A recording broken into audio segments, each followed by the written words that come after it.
everybody, welcome back to my habitat. Today I'm getting started on a really exciting project, and that is pre-sprouting my dahlias.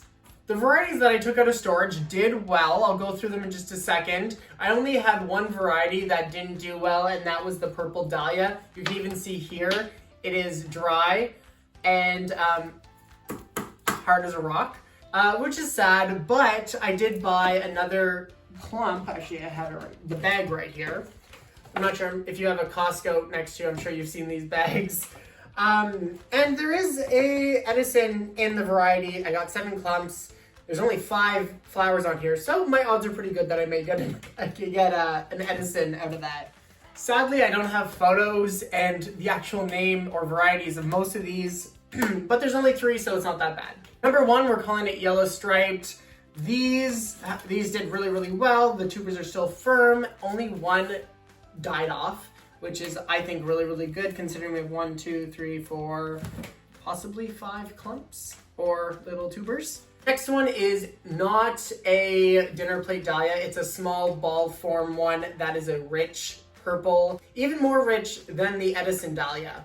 I'll put a photo of that up there. But these are more condensed, smaller. I found they did really well as a dried flower in a vase and just out in the landscape. I thought they were beautiful. It also looks like I can split this into quite a few clumps. I already actually have 2 sprouts growing out of this.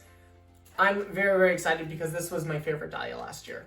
Last one, once again, we don't have the names for these, but it is a ball shaped dahlia, smaller, that's red, and we call it Good Run because that's the name of the lady who gave it to us. She's really, really sweet. She also showed us around her garden whenever she gave them to us. I have some more also in other places, but that's the one I'm gonna start up today. 2 bags from Costco, dinner plate variety, mixed, and then a dahlia that I'm sure most of us are familiar with, but if you're not, let me introduce you to it. It is Cafe au Lait. I've been wanting these in my garden for a while. Once I saw them at Costco, I was like, you know what, I have to have them. I'm picking them up because they're beautiful. They almost look, the coloring in them is very vintage, a creamy white. I love it. So first thing I'm gonna do whenever it comes to separating these, I'm just gonna cut off all these little straggly roots, close to the tubers as I can, without cutting the actual tuber.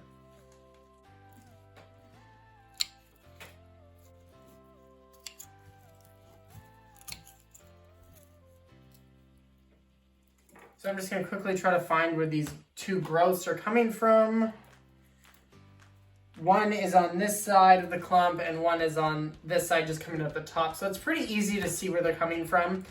This one is actually coming from all the way back here. So do take a look. Don't just like assume that it's coming out of the closest tuber because they do kind of move around, especially when they're in dark storage.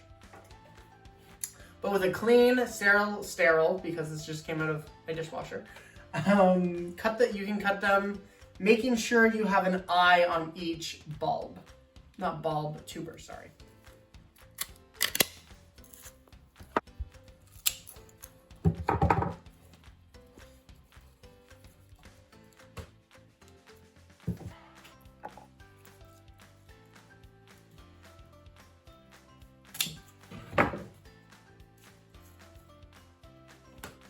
Okay, there we go, 4 clumps out of that. Look at those long tubers, right? Those look fancy. 1, 2, 3, 4, 6. Here goes 7 with another little sprout. Let's leave those. So these are all mixed dahlias. They're gonna be a complete surprise, which I'm really excited about. Cafe au Laits. And these look beautiful, the tubers. And of course, I can already see some growth points on these, so that's really exciting. Quite a few of them too. Just quickly took the Cafe au Laits off the out of the bag. I also got rid of all the other dahlias before I did that. So there's something called, I don't even know if I'm saying it right, crown gall on dahlias, where it pretty much makes them, I guess, grow a lot. I know of it, I don't know a lot about it. I've just never seen dahlias, not this one, but there's a few of them with kind of multiple growth points from very, very close together that almost make a little cluster. I'll see if I can get kind of a side by side so you guys can see it, but they're just kind of really close together. So I don't know if that's gall. I'm gonna try growing these up in a separate container away from the other dahlias just because they do, I believe it's a bacteria, at least that's what I just quickly read online, that it spreads to. I just don't know what it looks like. And I feel like I should let these grow up a little bit more before I say, hey, that's what it is. I have just a simple flat 10 by 20, 21 filled with soil. This is just some basic potting mix. Got all the good stuff in there to grow up the dahlias. Now these, I'm just pre-starting them in this mixture. This container particularly is the cafe au laits, like we just talked about. I want to test them up on their own.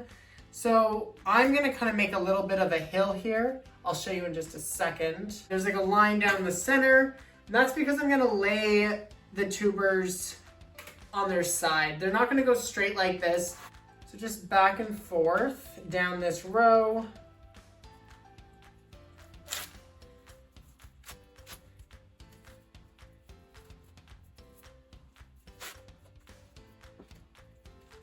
Just like so. So they're up on the hill, the tops of them, and then they kind of slope down to the middle crevice. Just gonna fill in that crevice, kind of pat the dahlias in, tuck them in, almost like they're going to bed.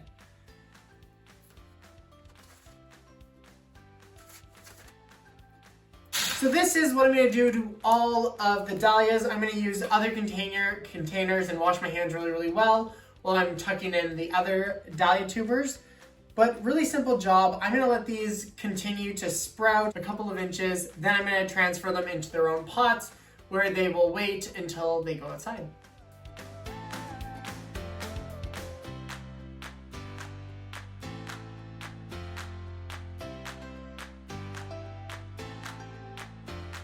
This job is all done. They are gonna go upstairs on my kitchen island because that gets hit with a lot of morning sun and afternoon sun, and they're just gonna start sprouting. Really simple job, and the more that they grow, mainly talking about the cafe au laits right now, start to really truly identify if it's gall or not. Once again, if you do notice and you think that it may be gall, let me know. Let me, chime in on this opinion, because if you have any sort of knowledge, it's probably more knowledge than I got right now because I've never dealt with it before.